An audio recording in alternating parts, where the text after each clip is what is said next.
So now let's take a look at this taxable income formula. So this will help set us up for topic 2, which is all about taxation. So when we talk about taxation, we first want to look at what the term deductibles mean, right? And so oftentimes with insurance, we want to take a look at, well, if I pay premiums or I receive death benefits, right, it's going to be taxable. And that's a big question that we should know. And so whenever we reference that, right, you kind of want to just remember that if there is a deductible, right, that would reduce the total taxable income, right? So there's that gross income, and then you deduct it, right? There's exemptions, and we'll take a look at those when it applies to life insurance here in topic 2. All right. So in topic 2, we're talking about taxation.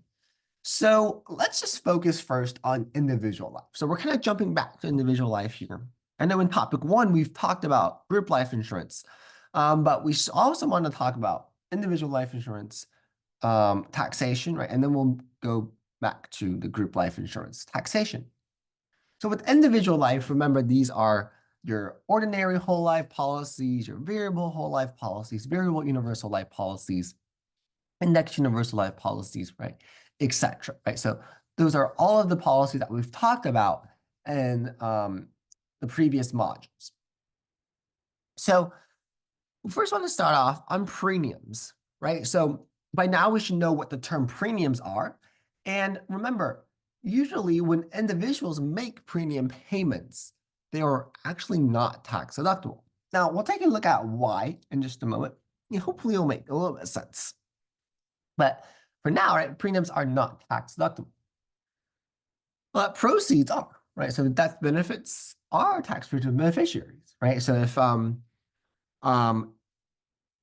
the children, right, that receive the death benefits, right, and that wouldn't be added to their income, right, their taxable income, right, because death benefits are tax-free to the beneficiaries. Right. Now, something that you want to know is, as I mentioned in module 2 or 3, we talked about how there can be a cash surrender, and we've taken a look at various non-forfeiture options, right? And so sometimes one might decide to surrender the policy, right? And so if that occurs, and they decide to surrender the cash value, right, then the portion that exceeds the premium paid is taxable, right? Because we know cash value can grow in different ways, right? It can grow at a level rate, right? Can grow at a variable rate, and it can grow at index rate, right? And we took a look at that. We've really, we looked at charts and we looked at graphs, right, to really see how cash value grows. So oftentimes cash value can exceed the premiums paid, right? And so when that happens, the portion that exceeds the premiums paid is taxable, right? Because that's like your extra income that has been generated. All right. And number 3, we're looking at dividends right here. And so we've talked about a little bit about dividends before, right? Especially when we talked about advertising and advertising code in long-term care. And we took a look at dividend options, right? When we talked about the different provisions that were involved with life insurance, we took a list of about 17 different provisions.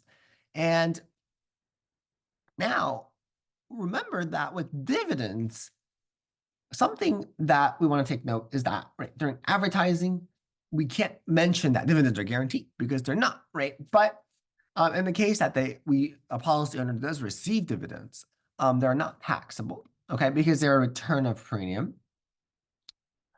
But interest earned on it is taxable. Okay, so interest earned on it is taxable. So remember, one of the dividend options, if we go back to remember, was investing those dividends, right? And so if the policy owner decides to do that, then the interest earned on it would be taxable. And then the last concept I'm going to look at is policy loans. And remember that with policy loans, they are not taxable, but they need to be paid back or they'll be subtracted from the death benefit at death, right? So we took a look at that. And we analyzed how in Georgia it was 8%, but in different states, right, they have different interest rates. And if the base amount is not paid back, right, then it'll be subtracted from the death benefit.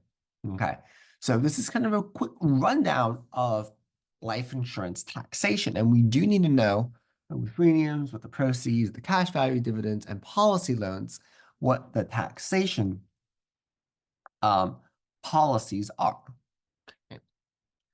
Now we'll make a quick comparison with this at the end, but now we're looking at look at group life, and along the way, right, feel free to make a comparison of this too on, okay, well, are some differences and similarities between taxation and group and individual life? So to start off, let's take a look at premiums when we look at group life. So premiums paid by an employer for group life insurance are tax deductible to the employer as a business expense. And so remember that with group and life insurance, right, we have contributory and we have non-contributory plans. And so most cases, right, the employer would be paying the majority of the premiums. And so the premiums paid by the employer would be tax deductible to them as a business expense. Now, with the proceeds, death benefits are typically tax-free to the beneficiary, right? So that's similar to individual life. Same thing with the cash value policy, right? That's the same as individual life. Now, one exception is how we looked at how, right, the business itself can be named as the beneficiary, right? We took a look at that as well, especially with the key person, right, insurance policy. And so whenever that happens, any premiums paid are not tax deductible, right? So that would make sense because they're already receiving the proceeds tax-free, right? So the premiums would not be tax deductible if the business itself, right, is named as the beneficiary. Okay, so mention key person insurance. We get example of that if you see that on the exam. All right. And one other thing that I do want to talk about is modified endowment contract. Okay. So modified endowment contract is a cash value life insurance policy that's lost its tax benefits because it contains too much cash. Okay. So what does this mean? Well, let's look at an example. So if we have yearly premiums is $500. In the 7-year period, a total amount paid would equal $3,500. But if you paid 2,501, right, it's now exceeded this 7 pay test. And it's basically a 7-year pay test, right? Welcome to look into this a little bit more if you're interested about these contracts. But in this case, right, if we pay more than the limit of the 7 pay test, right, then it's considered a life insurance, no longer considered a life insurance contract and more of an investment, right? So now it's going to be taxed as an investment instead. Okay, so it's interesting how we have these different contracts that, if that can lose its tax benefits because there has been too much premiums have been paid, right? Contains too much cash. Okay, so now we want to take a look at comparing and contrasting, right? Individual life, group life, right? So in the previous modules, 2, 3, right, we mainly focused on individual life. And then in this module, right, so far we've been mainly focusing on group life. We also talked about individual life taxation. Okay.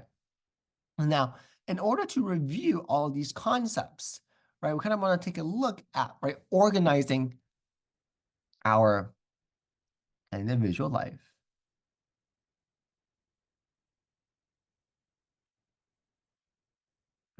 and group life.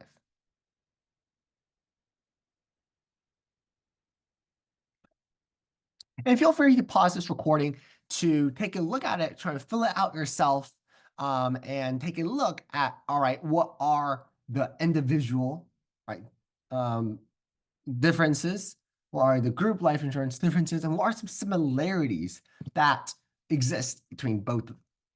Okay. So let's take a first look at individual policies, all right, with individual life. So when we take a look at individual life policies, we want to take a look at taxation, right? We've talked about that a lot in this module. We can also talk about ownership, right? We can also add ownership. That can be things that we talk about as well. We can also mention premium payments, right?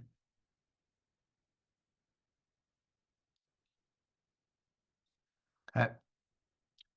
We can also take a look at like underwriting, right? So there's a lot of concepts that we can take a look at when we want to compare and contrast, right? Individual versus group life insurance. So let me start typing some responses that you might already be thinking about as well. So let's take a look first at individual life insurance. Okay.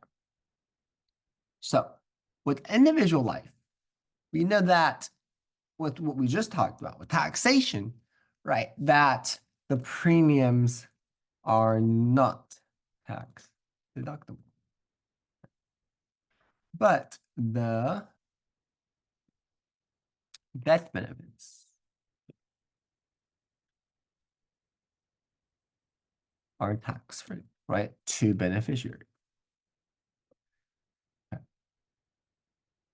Okay. We also can look at with individual, right, the policy owner can be the insured, right? So you can, for example, you can purchase a policy on yourself, right? You can purchase a policy on yourself. But with group life insurance, right, in this case, we usually have an employer that purchases policies on employees, right? An organization leader that purchases policies for the members of the organization. We also know that for individual, right, usually, right, costs are higher, right? And we can associate that with, right, individual underwriting involved. Right, and remember, I'll just type of the group life insurance that we have group underwriting, right? We can also take a look with individual policies, right? We can also set ourselves with a reminder to review, right, all the individual policies, right? So we have our ordinary whole life, right? We have our index universal life, right? So a lot of those policies in which those are individual, right? Okay. And then let's go back here to group, right? So with group life insurance, right, premiums can be tax deductible to policy to the employer, right? As a business expense. That was a key characteristic of that. With also group life insurance, right? We know that costs are usually lower.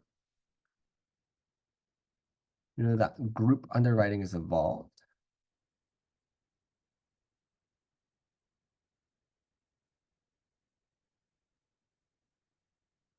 We also can see that we have, right, again, reviewing, right, all the previous module policies as well, right, that you want to take a look at with group life insurance, right? So we can also have group life insurance, universal life, right, that we've talked about. But also remember, we have specific business policies, right? These are going to for sure be group policy, right? You can't have an individual. Usually we don't have an individual business policy, right? We usually have group business policies where we have group policies that cover the employees, right? We also have specific policies such as the key person policy. And we have the buy-sell policy, right? So those are some of the major business related policies that we have talked about, right? Okay. Right. And then remember some key terms that we want to know is the master policy, right? Which belongs to the owner, policy owner. And we also have the certificate of insurance, right? And these are for the employees, right? Or the insured, right? In general. In general. Now we take a look at some similarities, right? We still have beneficiaries, right? All of those previous provisions that we've talked about still apply here, right? Also take a look at cash values, right? And also take a look at that, right? There are still specific provisions that apply, right? Those provisions that we talked about with loans, policy loans, right? Those still apply no matter if we have individual or group type policy. And something I just want to add to group policies is remember we talked about the conversion when we kind of convert from the individual to group life or group to individual life, we have that conversion privilege, right? Or period, I'll just say for now. And then with the group, I didn't want to add that we had our contributory and non-contributory group policies, right? So that was something that's unique, right, to group life insurance because of individual, we don't have contributory versus non-contributory, right? And so with the group, we do have that, right? Because there is an opportunity for the employees to contribute, right? In that way. And just remember that with contributory plans, requires 75% of all employees to participate, while non-contributory, it requires 100% of all employees to contribute.